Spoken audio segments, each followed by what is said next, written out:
Hi everyone, welcome to today's video. I hope you guys are doing really well. So I've decided that today's video is going to be about the least loved perfumes from my collection.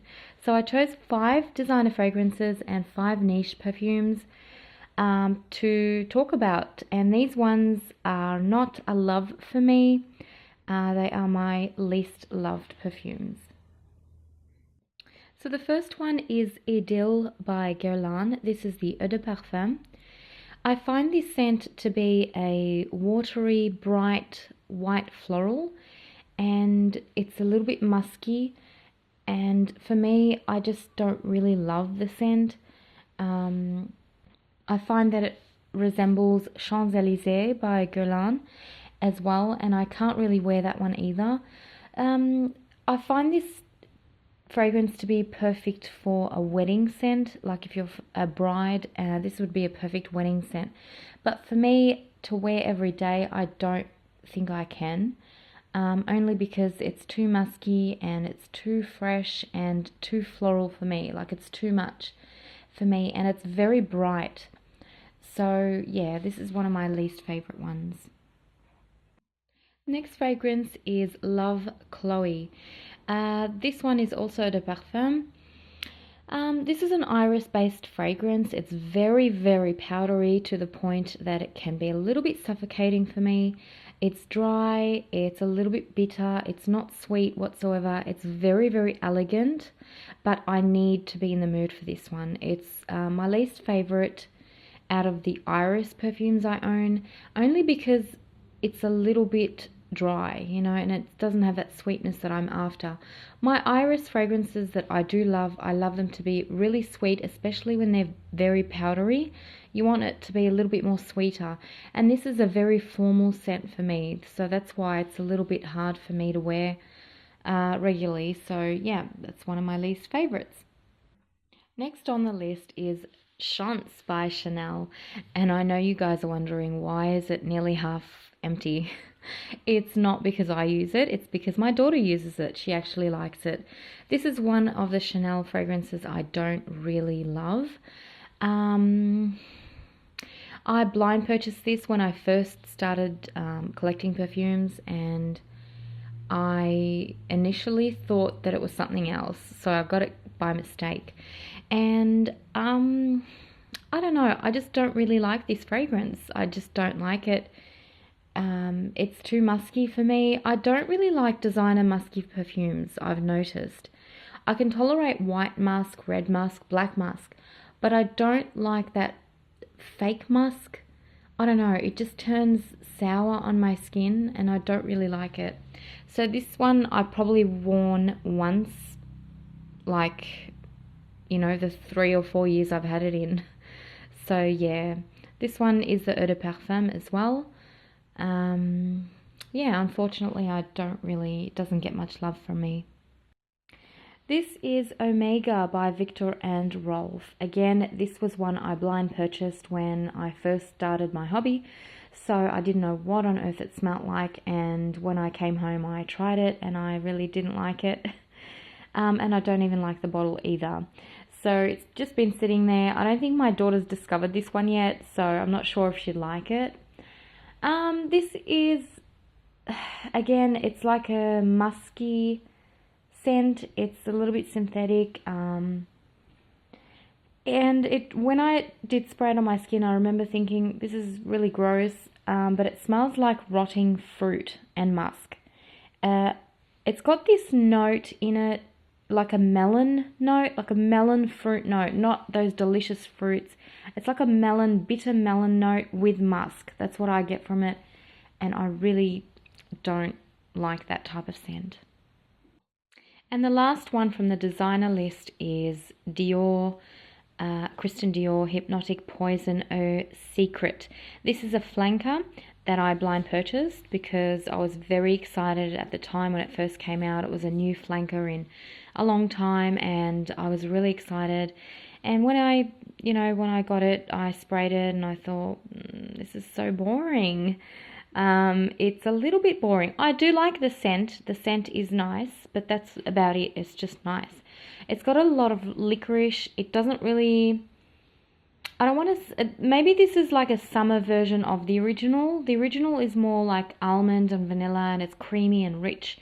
This one is just very fresh and it's like very watered down, you know, and it doesn't have that beautiful almond note that I love. It's not delicious. It's just a, you know, a very simple, nice scent with a hint of that licorice note going through it. And I do find it a little bit boring. I have used it though. I just use it like casually, you know, when you're doing nothing, or just a casual fragrance, I guess, but it's not one that I love. Now onto the niche list, and the first one I have is Futur by Robert Piguet. This one is a lovely fragrance. I do appreciate the scent. It's a beautiful green fragrance, but for me, because I don't really love my green scents, it's just too much greenness for me. My daughter loves this scent because she loves green fragrances, so if you're a green person, you'd love this one. But me, I'm not, so it's one of my least loved niche perfumes. It's very, very bright. To me, it opens up with like a hairspray type of note, and then it smells like green grass. It's really bright, really green, and a little bit metallic, I'd say, for me.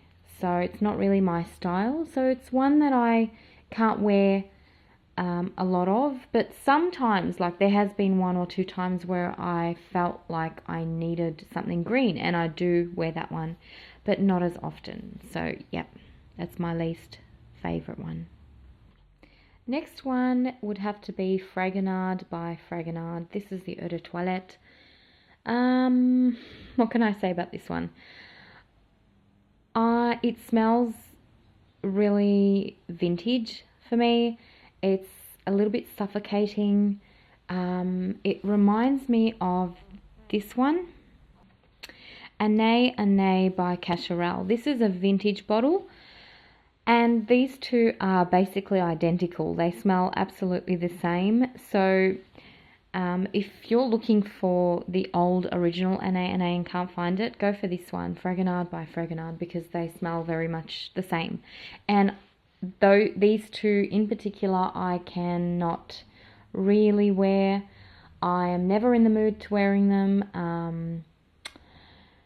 As I said, they smell, to me, they smell like if I do wear them, I feel like I'm going to suffocate.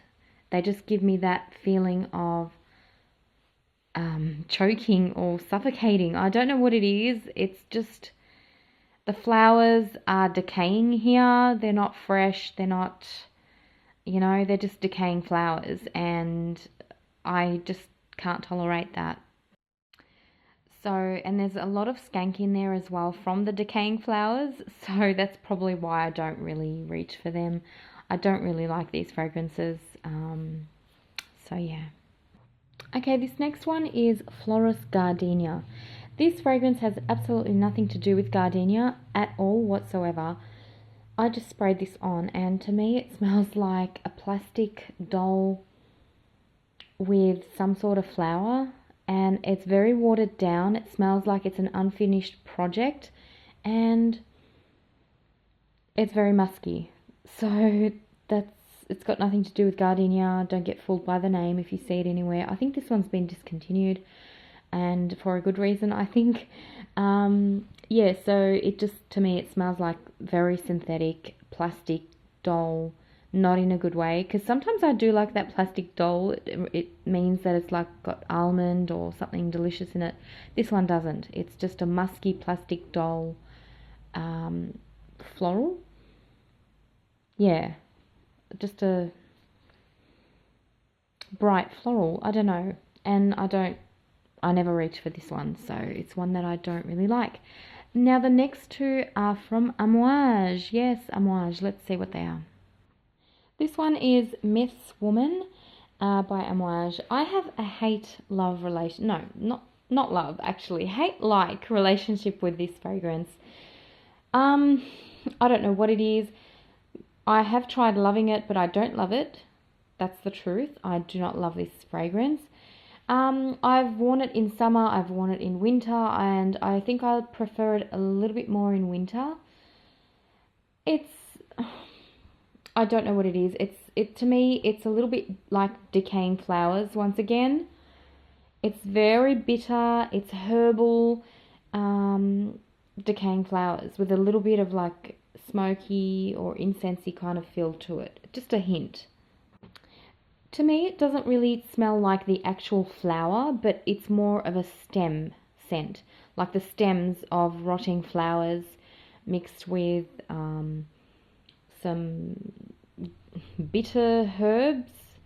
Yeah, that's what I get from this one, and I don't reach for it, unfortunately, not a lot anyway. So that's my first amouage, and the second one is Beach Heart. It's the newest one that they've come out with. Well, now there's a newer one, but this one came out, I think it was this year, yeah. So I recently got this one and was very disappointed.